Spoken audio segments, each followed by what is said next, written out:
something a little bit different. This is an unboxing video. I did originally record an introduction for this, but it didn't come out that well. It was a little bit dark and I didn't really get the effect that I wanted, so probably going to dump it. So a bit of an introduction to the whole thing. Love my closed face reels, used them pretty much all of my fishing life. And I got my very first one when I was 11 years old. It was a present from it was either a birthday or a Christmas present from my parents, an Abu 501.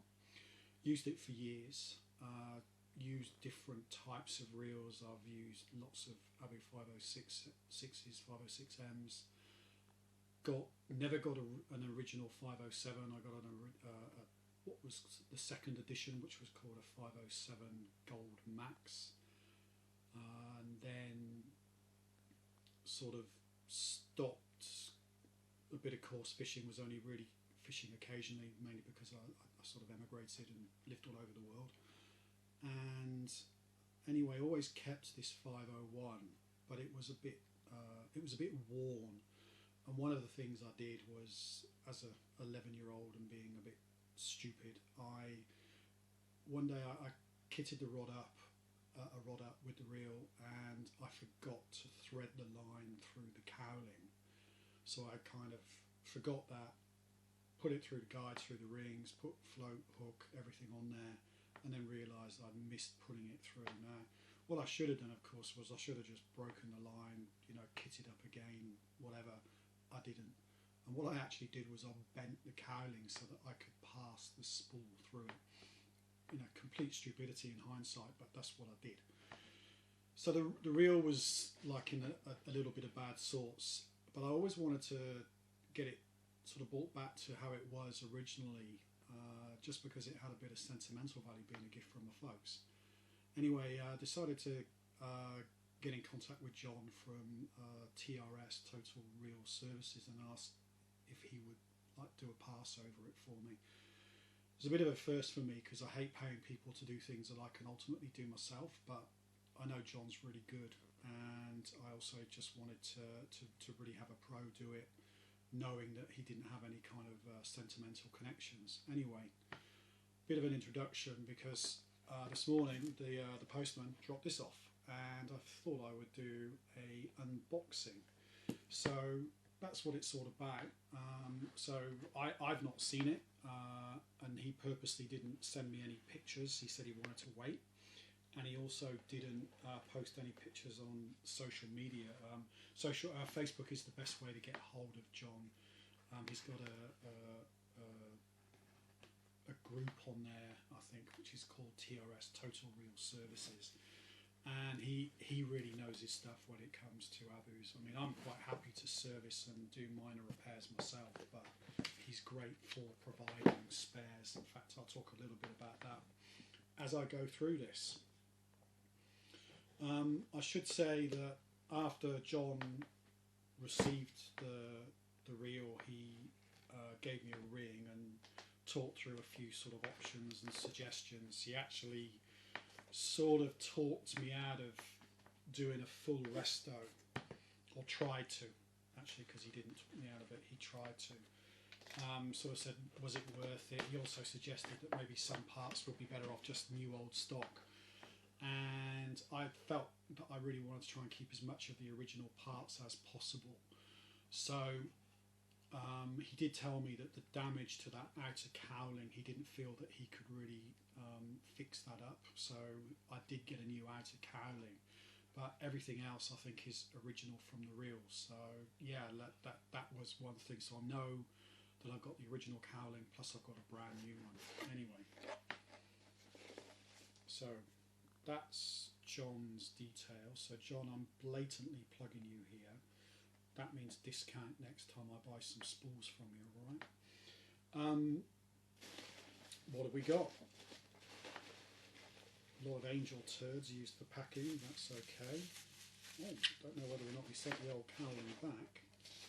Thought we were supposed to do that. Anyway, it doesn't matter. You can contact him about that at a later date.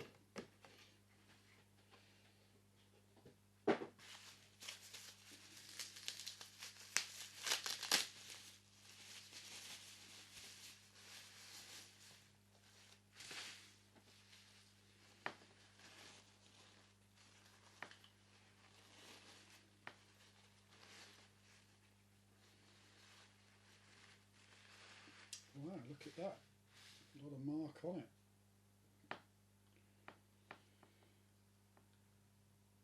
Okay, so he really did what I asked him to do. So this is my Abu 501. It is very old. It now is in, you know, like showroom condition. I mean, you know, this cowling, my word, it's like easily comes off and on. And just to sort of put this into a little bit of context, you know, these are old reels, and I don't wrap my fishing gear in cotton wool. You know, I used to be a really big match fisherman. This is one of my 506s, and you can see, you know, it's worn, it's had a hard life. These are great reels for what, you know, for UK style coarse fishing, but you can see, you know,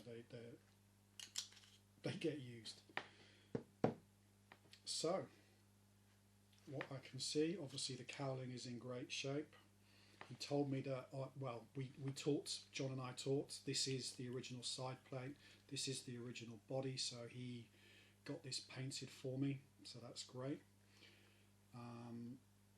He cleaned up this, I believe, rather than getting me a new one, and he also cleaned, this is the original handle, I can see that, so that's great.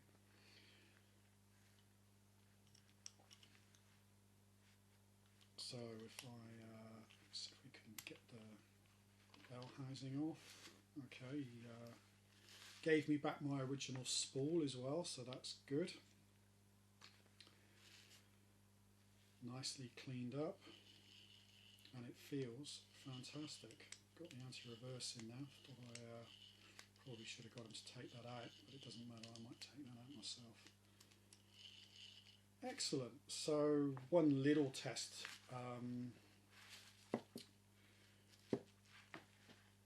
Original spool. Typical with the original spools, it's got the red chenille going around, and typical, it's cracked part of the way where the chenille is. That happens. I reckon he's put new chenille on there actually. Yeah, they're buggers for cracking, but depends on how good the chenille is whether or not it will or will not catch the line. This is an unrestored reel, 1.5 max, you know, 1.5 Maxima reel line, 1.5 pound breaking strain. I reckon this line's really old. I think it's probably about 25 years old. Been around the world a couple of times. But you can see the chenille starts to wear, and on the bottom actually it's come off entirely, but whatever. Yeah, this was just really to show. This is one of the spools of the spare spools that John makes.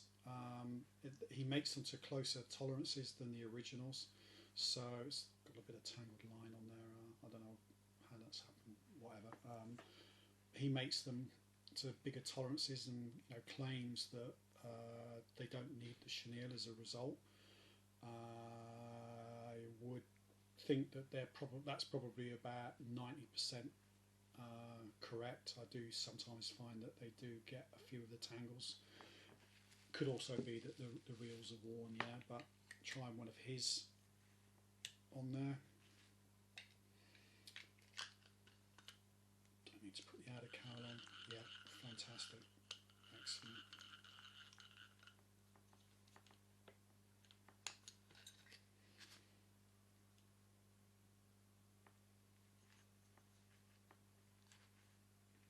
And the reel test is one of these. These are the milled alloy ones, alloy spools. They're alright, but for me personally, I find that unless my reel is like 100% true with all of the mechanism, everything is perfectly in line. These are made to such close tolerances, and then they have these O-rings rather than the chenille. I find that for pretty much all of my reels, because they're old and worn, still very functional, but old and worn, these tend to rub. So there's only a couple of reels of I think I've got like about 10 tend to focus on using the same 3. Let's see what this is like. Oops, if I can get it in. Okay.